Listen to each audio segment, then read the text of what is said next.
Hello friends, તો આપણે last lecture એમાં અમે તમને કોષનું નિરૂપણ કરતા શીખવાડેલું સાંકેતિક અને એની સાથે નિરૂપણમાં આપણે જે તે રાસાયણિક પ્રક્રિયા એનોડ અને કેથોડની કેવી રીતના લખાય એ રીતે આપણે શીખેલા હતા.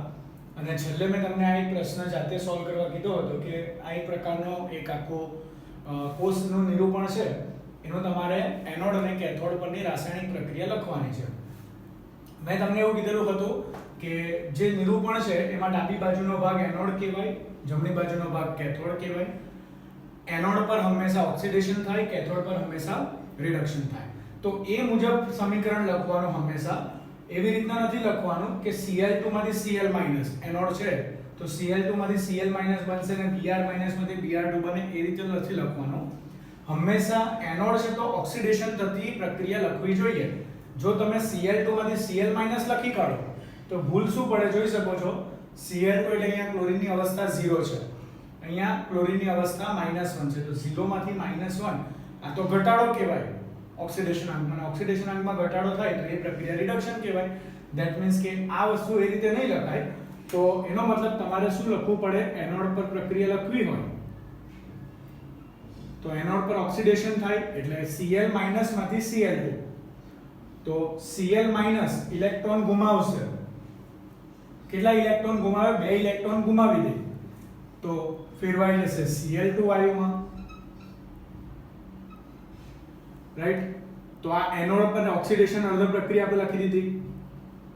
કેથોડ જે છે એ કેથોડના દ્રાવણમાં કઈ પ્રક્રિયા થશે તો કે કેથોડમાં રિડક્શન થાય.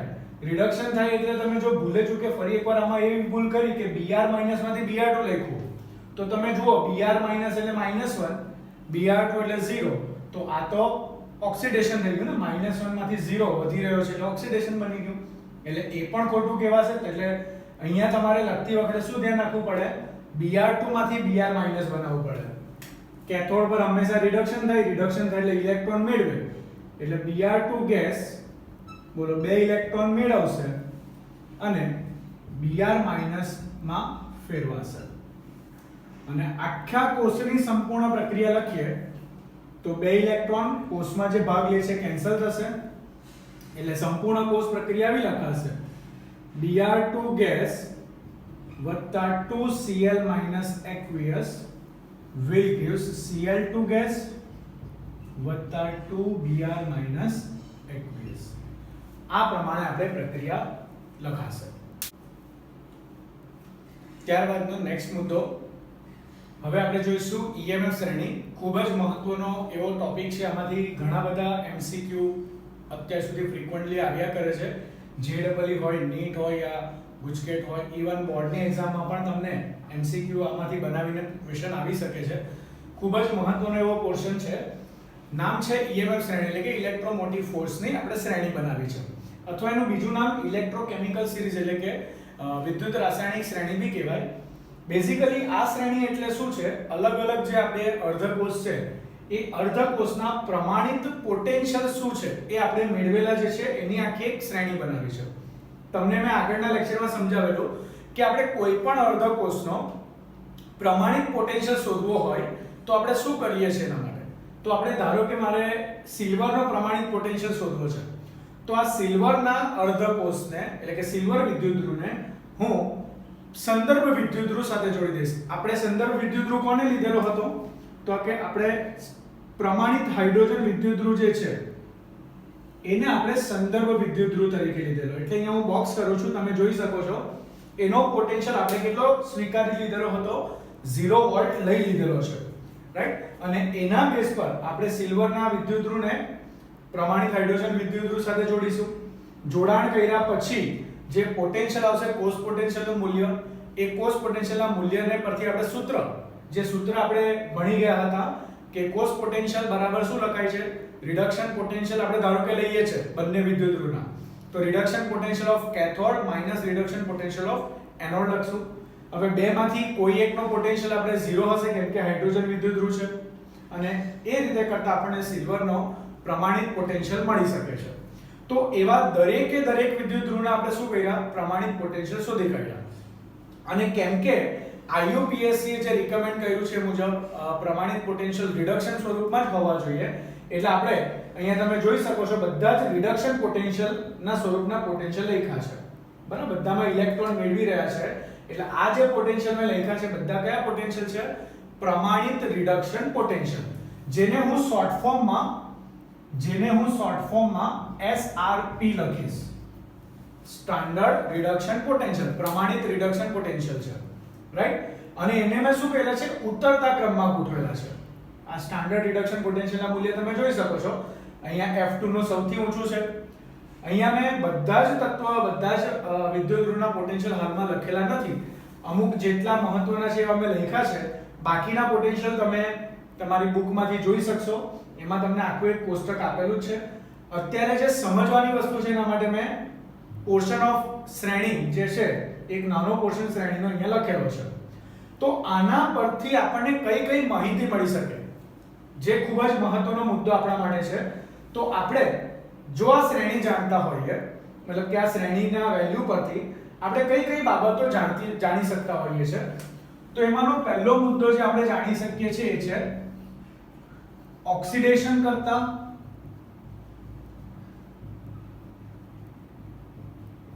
અને રિડક્શન કરતા તરીકેની પ્રબળતા.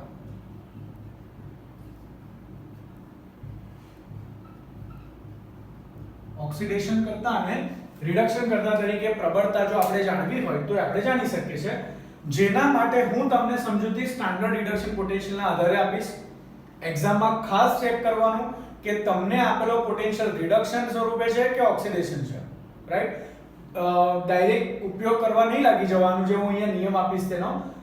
એક્ઝામમાં ખાસ ચેક કરજો કે તમને આપેલ પોટેન્શિયલ રિડક્શન છે કે ઓક્સિડેશન છે. જે મેં તમને આગલા લેક્ચરમાં કીધેલું કે ધારો કે તમને F2 માંથી F- નો પોટેન્શિયલ આવું સંજ્ઞામાં લખીને આપ્યું છે, તો F2 માંથી F- એટલે F2 F- માં ક્યારે ફેરવાય? ઇલેક્ટ્રોન મેળવીને, બરાબર? તો તમે ઓક્સિડેશન આમ જોઈ શકો છો. ઓક્સિડેશન અવસ્થા અહીંયા F2 ની 0, આમાં -1, તો ઘટાડો થાય છે એટલે આ રિડક્શન પોટેન્શિયલ છે, પ્રમાણિત. ઉપર માઈનસ ની સંજ્ઞા કરી છે એટલે આ પ્રમાણિત પોટેન્શિયલ છે. અને જો તમને એ લોકો લખે છે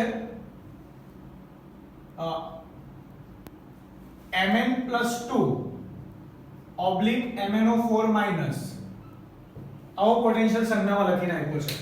તો અહીંયા Mn ની અવસ્થા કેટલી કહેવાય? +2. MnO4- એટલે અવસ્થા કેટલી થઈ જાય અહીંયા? +7. તો +2 માંથી +7 એ વધારો કહેવાય, એટલે આ ઓક્સિડેશન પોટેન્શિયલ છે. એટલે એક્ઝામમાં ખાસ ચેક કરજો આપેલ પોટેન્શિયલ તમને રિડક્શન સ્વરૂપે લખ્યો છે કે ઓક્સિડેશન સ્વરૂપે. જો ઓક્સિડેશન લખ્યો હોય તો રિડક્શનમાં ફેરવી કાઢો એટલે તમારી આ જે હું નિયમ આપીશ એ નિયમ તમે એપ્લાય ઇઝીલી કરી શકો છો. તો ચાલો આપણે જોઈએ કેવી રીતના આપણે ઓળખી શકીએ છીએ. તો સૌથી પહેલી વસ્તુ મેં તમને આગળના એક લેક્ચરમાં કીધું કે આ પોટેન્શિયલ શબ્દનો મતલબ છે એની ક્ષમતા. ધારો કે કોઈક વિદ્યુત ધ્રુવનો પ્રમાણિત રિડક્શન પોટેન્શિયલ વધારે છે, તો એનો અર્થઘટન આપણે એવું કાઢી શકીએ પોટેન્શિયલ રિડક્શન પોટેન્શિયલ વધુ છે, ધેટ મીન્સ એની રિડક્શન પામવાની ક્ષમતા વધુ છે. જો સ્ટાન્ડર્ડ રિડક્શન પોટેન્શિયલ વધુ તો તે વિદ્યુત ધ્રુવની રિડક્શન પામવાની ક્ષમતા વધુ, બરાબર? હવે કોઈક વિદ્યુત ધ્રુવ, ધારો કે તમે જોઈ શકો છો અહીંયા સૌથી હાઈએસ્ટ રિડક્શન પોટેન્શિયલ F2 નો છે. મતલબ ધારો કે જો એક પાત્રમાં મેં F2 Cl2 Br2 ને I2 ચારે ચાર વસ્તુ હાજર છે અને હું ઇલેક્ટ્રોન સપ્લાય કરું છું, તો ઇલેક્ટ્રોન સૌથી પહેલા કોણ લઈને ચાલ્યો જશે? તો કે સૌથી પહેલા F2 લઈને ચાલ્યો જશે.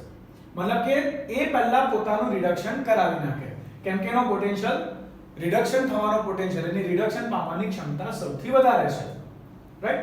હવે એનો મતલબ જો એ પોતે રિડક્શન પામશે, મતલબ ઇલેક્ટ્રોન મેળવે છે, કોઈક વસ્તુ ઇલેક્ટ્રોન મેળવશે ક્યારે? બીજી વસ્તુ ઇલેક્ટ્રોન ગુમાવશે ત્યારે. અને જે વસ્તુ ઇલેક્ટ્રોન ગુમાવે છે, બોલો એ વસ્તુનું તો શું થયું કહેવાય? ઓક્સિડેશન.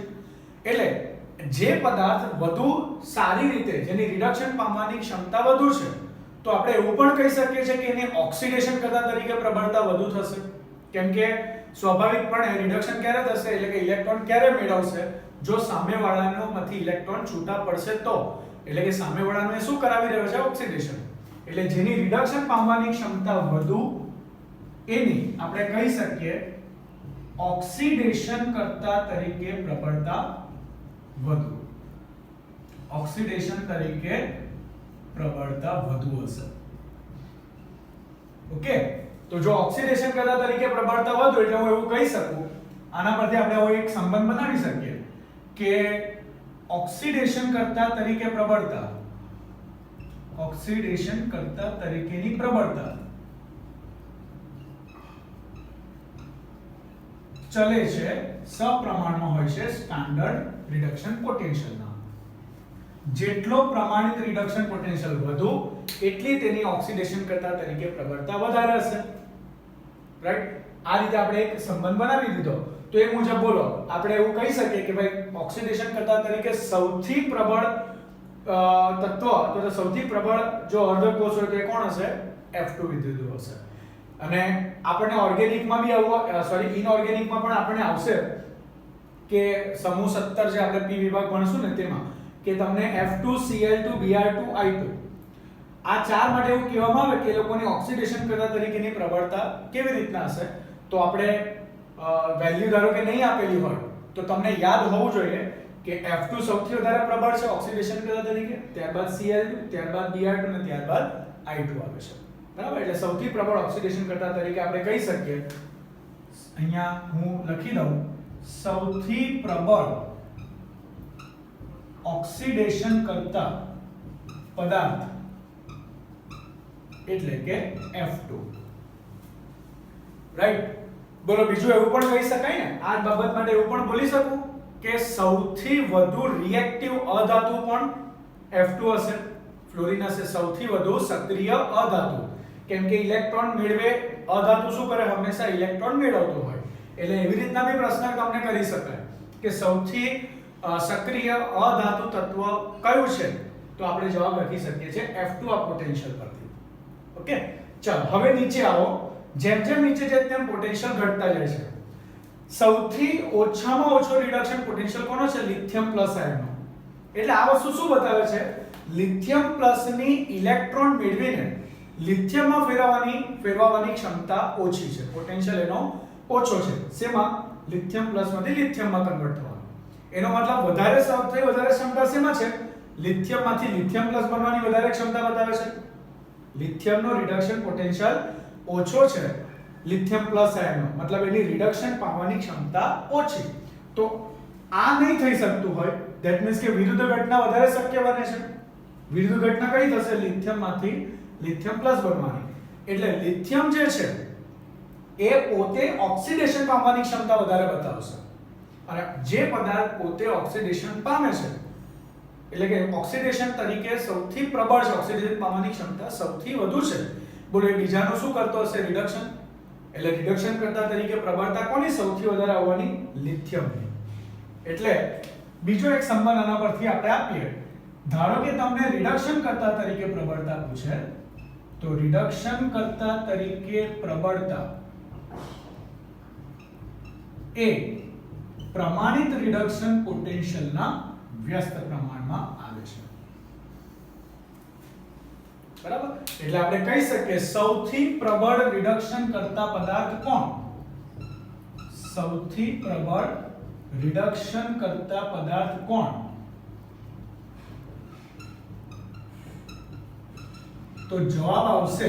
ચલો હવે જવાબ આપતા પહેલા એક વાત ક્લિયર કરી દઉં, એક વસ્તુ ક્લિયર કરું કે ધારો કે તમને ઓપ્શનમાં લિથિયમ પ્લસ બી આપ્યો છે અને લિથિયમ પણ આપ્યો છે, તો તમે શું આન્સર લખશો એ જરા ક્લિયર કરીએ. કેમ કે આવી રીતના ઘણીવાર એવું બને છે કે ભાઈ તમને બંને જ વસ્તુઓ બંને સ્પીસીઝ ઓપ્શનમાં આપેલી હોય MCQ માં, તો જરાક સમજીને ધારો કે જો અહીંયા લિથિયમ પ્લસ ઇલેક્ટ્રોન મેળવીને લિથિયમમાં ફેરવાય છે, મતલબ આ લિથિયમ પ્લસ નું શું થયું? રિડક્શન. જે પોતે રિડક્શન પામે એ શું કહેવાય? ઓક્સિડેશન કરતા. એટલે આ ઓક્સિડેશન કરતા પદાર્થ છે અને આ જો ઓક્સિડેશન કરતા હોય તો આ કયો કહેવાશે? બોલો રિડક્શન કરતા પદાર્થ. રાઈટ, તમે ઊંધું વિચારો તો લિથિયમ શેમાં ફેરવાય છે? લિથિયમ પ્લસમાં. ત્યારે એ ઇલેક્ટ્રોન ગુમાવે મતલબ ઓક્સિડેશન પામે છે, તો આ કઈ સ્પીસીઝ કહેવાય? રિડક્શન કરતા. એટલે તમને જ્યારે બંને ઓપ્શન આપ્યો હોય તો તમારે જવાબ શું લખવો જોઈએ? લિથિયમ. એટલે સૌથી પ્રબળ રિડક્શન કરતા પદાર્થ કોણ થયો આપણી પાસે? લિથિયમ થયો. અથવા એવું બી કહી શકાય કે સૌથી સક્રિય ધાતુ પદાર્થ કોણ? બરાબર, આ શ્રેણી પરથી આપણે જે 10મા ધોરણમાં ધાતુની સક્રિયતા શ્રેણી ભણેલા હતા એ શ્રેણી પણ અહીંયાથી તમે મેળવી શકો. જેમ કે જોઈ શકો છો, લિથિયમ સૌથી સક્રિય ધાતુ, પછી મેગ્નેશિયમ, ઝિંક, ઓકે, ઝિંક પછી હાઇડ્રોજન આવશે, હાઇડ્રોજન પછી કોપર, એવી રીતના આખી એક શ્રેણી આપણને 10મામાં જે આવતી હતી ધાતુની સક્રિયતા શ્રેણી એ પણ અહીંયાથી આપણે મેળવી શકીએ છીએ. તો એ જ રીતે આપણામાંથી એવું પણ બોલી શકાય કે સૌથી સક્રિય ધાતુ તત્વ કોણ? તો જવાબ આવશે લિથિયમ. તો આ સૌથી પહેલી બાબત આપણે આમાંથી શીખી શકીએ છીએ એ છે ઓક્સિડેશન કરતા અને રિડક્શન કરતા તરીકેની પ્રબળતા, જેના બહુ સિમ્પલ મેં તમને નિયમ આપી દીધા, એક્ઝામમાં એનો ઉપયોગ કરવાનો. એક્ઝામમાં પ્રશ્ન કેવી રીતના હોય તો કે તમને 4-5 પોટેન્શિયલ આપી દેવામાં આવે. સૌથી પહેલું કામ મેં કીધું શું ચેક કરવાનું? રિડક્શન પોટેન્શિયલ છે કે ઓક્સિડેશન છે એ ચેક કરી લો. પછી તમારે પૂછવામાં આવ્યું હોય કે ભાઈ સૌથી પ્રબળ ઓક્સિડેશન કરતા પદાર્થ કોણ? તો અહીંયાથી નિયમ આપી દો, યા રિડક્શન કરતા પ્રબળ પૂછે તો એમાં આપી દો જવાબ. નિર્બળ પૂછે યા પ્રબળ પૂછે, બંને તમને આના પરથી આવડી જ જશે. અથવા તમને શું કરે, અલગ અલગ વિદ્યુત ધ્રુવ છે એના પોટેન્શિયલ ખાલી લખીને આપી દે. પોટેન્શિયલ આપી દે ને પછી કહેશે કે ભાઈ રિડક્શન કરતા તરીકેની પ્રબળતાનો ઉતરતો ક્રમ યા ચડતો ક્રમ તમે ઓપ્શનમાં શોધો. તો પણ આ જ ઉપયોગથી તમે શોધી શકો છો. આ જ નિયમ તમારા માટે કામ લાગશે એવા ક્રમ શોધવા માટે. બરાબર, અને ખાસ ધ્યાન એવું રાખવાનું કે MCQ માં કદાચ એવું પણ બને કે એમ કહી દે કે A, B અને C તત્વના પ્રમાણિત પોટેન્શિયલના મૂલ્ય આટલા છે. તો ત્યાં તમને કન્ફ્યુઝન થઈ શકે છે કે પ્રમાણિત પોટેન્શિયલ લખ્યું છે એટલે પ્રમાણિત પોટેન્શિયલ રિડક્શન કરી રહ્યા છે કે ઓક્સિડેશન? તો હંમેશા મેં તમને કીધું છે કે તમને જો ક્લિયર નહીં કરે તો પ્રમાણિત પોટેન્શિયલ IUPAC ના નિયમ મુજબ હંમેશા પ્રમાણિત પોટેન્શિયલ એ રિડક્શન સ્વરૂપના જ લેવામાં આવે છે. એટલે તમને રિડક્શન પોટેન્શિયલ આપેલા છે એવું સમજીને તમારે MCQ સોલ્વ કરવા. બરાબર, તો આ પહેલી વસ્તુ આપણે શીખ્યા ઓક્સિડેશન કરતા તરીકે અને રિડક્શન કરતા તરીકેની પ્રબળતા. હવે બીજી બાબત આના પરથી આપણે મેળવી શકીએ છીએ એ છે કે ધારો કે તમને બે કોઈ અર્ધકોષની પોટેન્શિયલ આપી દીધા. બરાબર, બે વિદ્યુત ધ્રુવના પોટેન્શિયલ તમને આપી દેવામાં આવ્યા અને તમારે એમાંથી શોધવાનું છે કે કોણ એનોડ બનશે અને કોણ કેથોડ તરીકે વર્તન કરશે. એ પણ અહીંયાથી આપણે જાણી શકીએ. એટલે કે બે અર્ધકોષ કોઈ બી જોડી દો, રાઈટ. ધારો કે હું ક્લોરીન અને બ્રોમિન આ બે અર્ધકોષને જોડી દઉં છું અને એમાંથી મારે જાણવું હોય કે ભાઈ કોણ એનોડ હશે અને કોણ કેથોડ હશે. તો એ મારે ઇલેક્ટ્રોનના પ્રવાહ પરથી નક્કી કરવાનું જરૂર નહીં પડે. સીધું હું આગાહી કરી શકું છું કે એનોડ અને કેથોડ કોણ હશે. તો એના માટેની નિયમ છે કે જેનો સ્ટાન્ડર્ડ રિડક્શન પોટેન્શિયલ વધુ હશે ને તે હંમેશા કેથોડ તરીકે વર્તન કરે.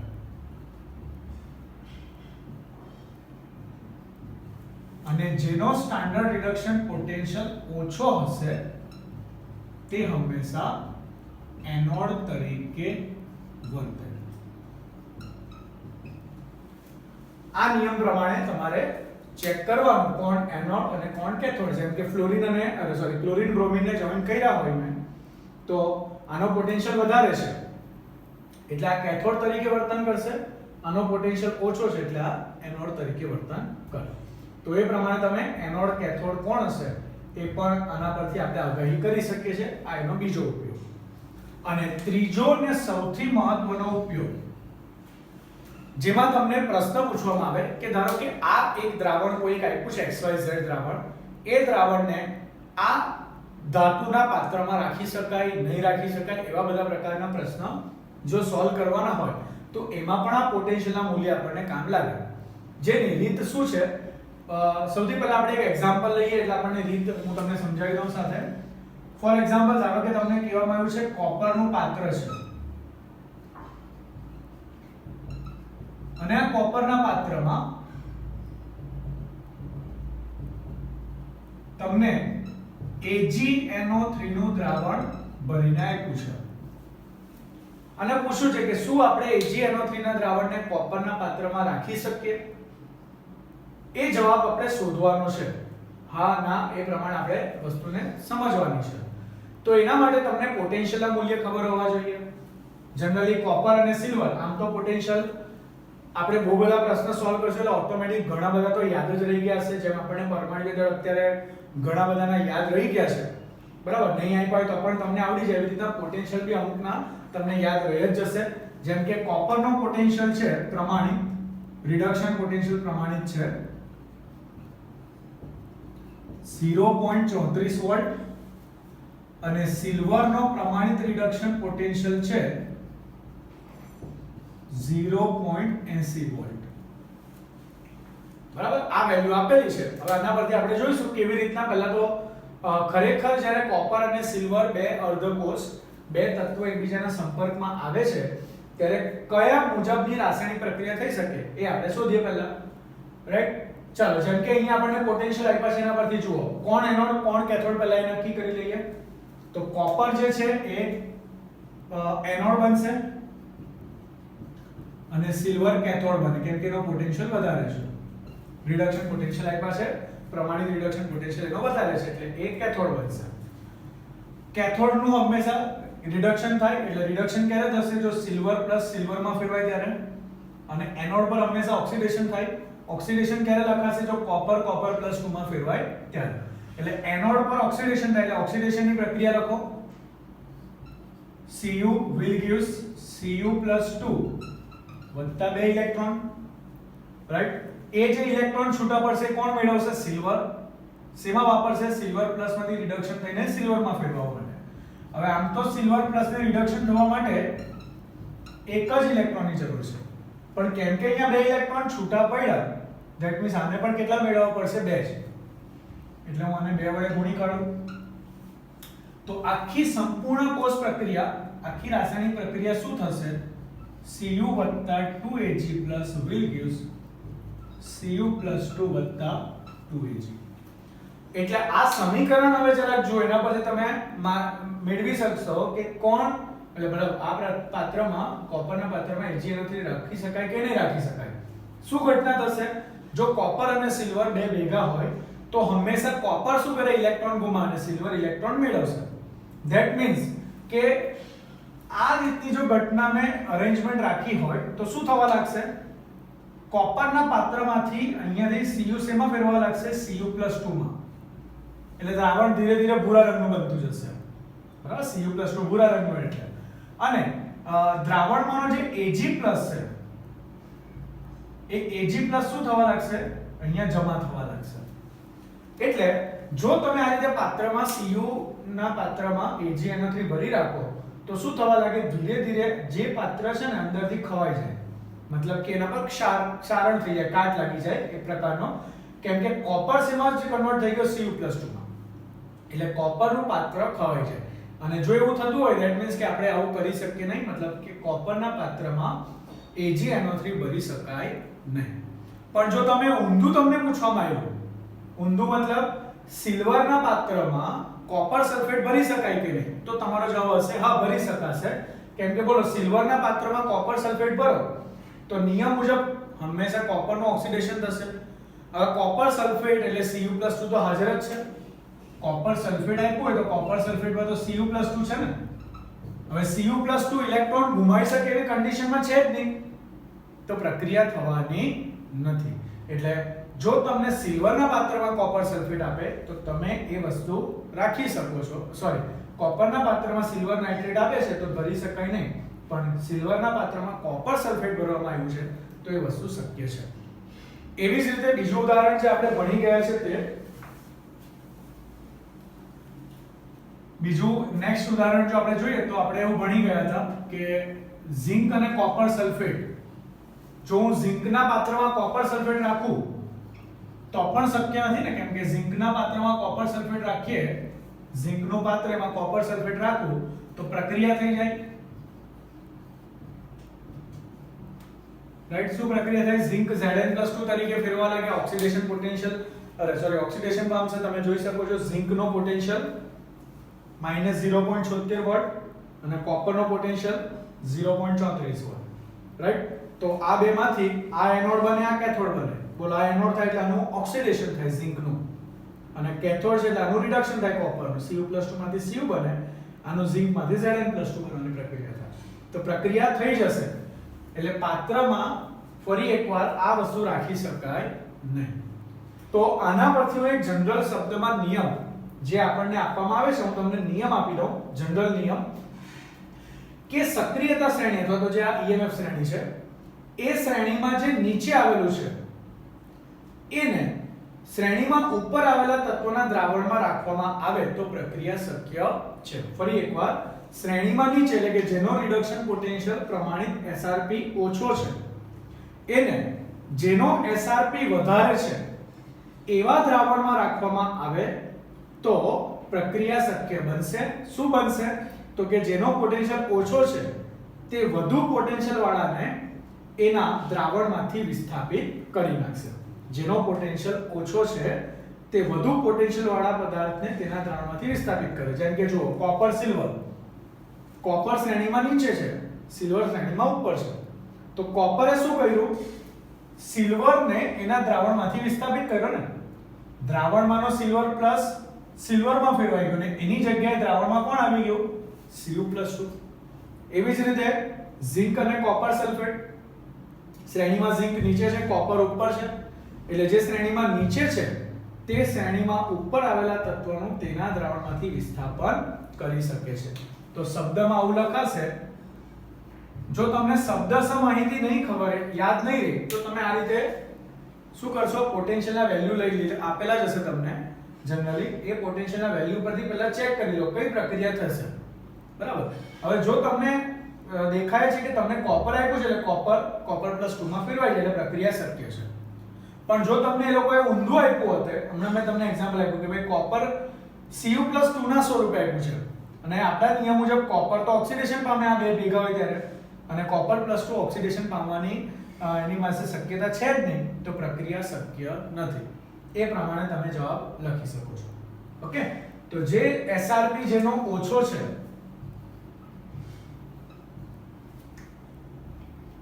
તે વધુ SRP ધરાવતા પદાર્થનું તેના દ્રાવણમાંથી વિસ્થાપન કરી શકે છે. આ નિયમ પ્રમાણે તમે સોલ્વ કરી શકો છો. અને ઇવન આમાંથી એવી રીતના પણ પ્રશ્ન એક મુદ્દો પણ આપણે માટે કામનો છે કે ભાઈ એસિડ જે આવતા હોય HCl છે કે H2SO4 કે HNO3 જેવા, એ એસિડને કોના પાત્રમાં રાખી શકાય ને કોના પાત્રમાં નહીં રાખી શકાય. ફોર એક્ઝામ્પલ, ઝિંકના પાત્રમાં આપણે HCl રાખી શકીએ છીએ. કેમ? તો કે ઝિંક અને હાઇડ્રોજન, બોલામાં આ એનોડ બનશે. સોરી, ઝિંકના પાત્રમાં આપણે HCl નહીં રાખી શકીએ, ભૂલ થઈ ગઈ. ઝિંકના પાત્રમાં HCl આપણે નહીં રાખી શકીએ. કેમ? તો કે ઝિંકનો પોટેન્શિયલ તમે જુઓ છો -0.76, હાઇડ્રોજનનો 0 વોલ્ટ. તો આ કોણ બનશે? એનોડ, આ કેથોડ. તો ઝિંક એનોડ બને છે એટલે એનું ઓક્સિડેશન થશે એટલે Zn માંથી Zn+2 બનવા લાગે અને H+ માંથી H2. તો રાસાયણિક પ્રક્રિયા શું થશે? જો ઝિંકના પાત્રમાં આપણે HCl રાખીએ છીએ તો ઝિંકના પાત્રમાં HCl રાખવું તો રાસાયણિક પ્રક્રિયા કંઈક આવી થશે. Zn + 2HCl will gives ZnCl2 + H2. પણ આ જ વસ્તુ કોપરના પાત્રમાં રાખી હોય તો પછી કોઈ પ્રક્રિયા થાય નહીં. કોઈ પ્રક્રિયા થાય નહીં. કેમ નહીં થાય? કેમ કે હવે તમે જો કોપર અને HCl બે વસ્તુ ભેગા રાખ્યા હોય એટલે H+, તો આમાં આ કેથોડ છે અને આ એનોડ બનશે. એનોડ બને એટલે એનું ઓક્સિડેશન થાય. બરાબર. હવે તમે વિચારો, અહીંયા તમને આપ્યું શું છે? લોકોએ H+ આપ્યું છે. શું H+ ઓક્સિડેશન પામી શકે એવી ક્ષમતા એનામાં છે? બરાબર. ઇલેક્ટ્રોન શું ઘુમાવી શકશે? ના. એટલે એ પ્રક્રિયા શક્ય નથી. એટલે HCl છે કે H2SO4 છે મંદ દ્રાવણમાં, તો એને તમે કોપરના પાત્રમાં રાખી શકો પણ ઝિંકના પાત્રમાં નહીં ભરી શકાય. પણ એક વસ્તુ આમાં થોડો એક મુદ્દો ધ્યાન રાખવાનો છે, જે એક એક્સેપ્શનલ કેસ છે. એક્સેપ્શનલ કેસ એટલા માટે છે કેમ કે જો તમને એવું કહેવામાં આવે કે સાંદ્ર HNO3, તો પછી આપણે એને કોપરના પાત્રમાં નહીં રાખી શકીએ. બીકોઝ જે શ્રેણી છે સક્રિયતા શ્રેણી, એ શ્રેણીમાં તમે જોશો તો તમને NO3- કોપરની ઉપર દેખાશે. સક્રિયતા શ્રેણી મતલબ કે જે આ રિડક્શનની EMF શ્રેણી છે એમાં તમને NO3 નું પોઝિશન ઉપર તરફ દેખાશે, આની ઉપર. તો બોલો એ વખતે શું થવા લાગશે? સાંદ્ર NO3 છે એનું રિડક્શન થવા લાગે અને કોપરનું ઓક્સિડેશન થવા લાગે, કેમ કે એનોડ બનશે ને, પોટેન્શિયલ ઓછો છે એનો, NO3 તો વધારે આવે છે, ઉપર છે, તો આનું ઓક્સિડેશન થવા લાગે. ઓક્સિડેશન થવા લાગે તો પછી આપણે તેને રાખી શકીએ નહીં. તો ટેક્સ્ટ બુકમાં આપણને NCERT માં એક જગ્યાએ એવી વાક્ય રચના લખીને જ આપી છે પેરેગ્રાફમાં કે HCl ને તમે કોપરના પાત્રમાં રાખી શકો છો, પણ બ્રેકેટમાં ખાસ નોંધ સ્વરૂપે લખ્યું છે કે HNO3 જે છે નાઇટ્રિક એસિડ એને કોપરના પાત્રમાં ભરી શકાતું નથી. તો આ હતી વાત આજે આપણે કરી EMF શ્રેણી શું છે અને એના પરથી આપણે કઈ કઈ માહિતી મેળવી શકીએ છીએ, જેને લગતા ખૂબ જ મહત્વના MCQ અહીંયાથી આવતા હોય છે. બને ત્યાં સુધી ધીરે ધીરે પોટેન્શિયલ આપણે ધ્યાન રાખી લઈએ. અહીંયાથી એક વાત છેલ્લે આપણે એવું પણ જોઈએ, બોલો નીચે જતા આપણે જો જાણવું હોય કે કણી પ્રબળતા વધશે તો નીચે જતા શું થાય છે? રિડક્શન પોટેન્શિયલ ઘટે છે, બરાબર? રિડક્શન પોટેન્શિયલ ઘટે એટલે હું એવું કહી શકું કે રિડક્શન કરતા તરીકે પ્રબળતા વધે છે, રાઈટ ને? સૌથી પ્રબળ રિડક્શન કરતા કોણ આવ્યું? લિથિયમ. અને આ F2 શું બન્યો? સૌથી પ્રબળ ઓક્સિડેશન કરતા. એટલે આપણને એરો મારીને એવું ટેક્સ્ટ બુકમાં જ્યાં શ્રેણી છે એમાં લખ્યું છે કે ઉપર તરફ જતા ઓક્સિડેશન કરતા તરીકે પ્રબળતા વધશે, નીચે તરફ જતા રિડક્શન કરતા તરીકે પ્રબળતા વધશે. બીજું આપણને બુકમાં એવું પણ વિધાન લખ્યું છે કે નેગેટિવ પોટેન્શિયલ જેનો છે, જેનો વિદ્યુત ધ્રુવ પોટેન્શિયલ ઋણ છે, રિડક્શન પોટેન્શિયલ, એ H+H2 કપલ.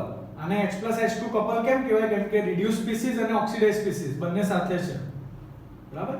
આ રિડ્યુસ સ્પીસીસ છે, રિડક્શન પામેલી સ્પીસીસ છે અને ઓક્સિડેશન પામેલી સ્પીસીસ છે, બંને એક સાથે છે ને, એટલે એને રેડોક્સ કપલના નામે ઓળખવામાં આવે. રેડોક્સ પ્રક્રિયા તમે જાણો છો, રેડોક્સ કોને કહીએ આપણે? જેમાં ઓક્સિડેશન અને રિડક્શન બંને હોય, એટલે આનું નામ રેડોક્સ કપલ બોલાય છે. સાથે લખ્યા છે એટલે કપલ સ્વરૂપે બોલાય છે.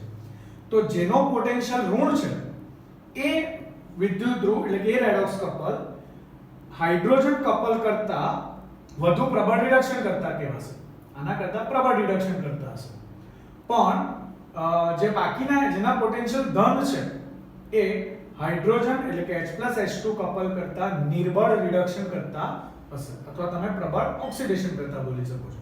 પણ ટેક્સ્ટ બુકમાં વાત શબ્દ રિડક્શન કરતાના સંદર્ભમાં છે, એટલે મેં તમને સમજાવ્યું કે જેનો પોટેન્શિયલ ઋણ છે એ આના કરતા પ્રબળ રિડક્શન કરતા, અને જેનો પોટેન્શિયલ ધન છે એ આના કરતા નિર્બળ રિડક્શન કરતા તરીકે વર્તન કરે. તો આ સાથે આપણે EMF શ્રેણી અને એના પરથી કઈ કઈ માહિતી મેળવી શકાય એની ચર્ચા આપણે કરી.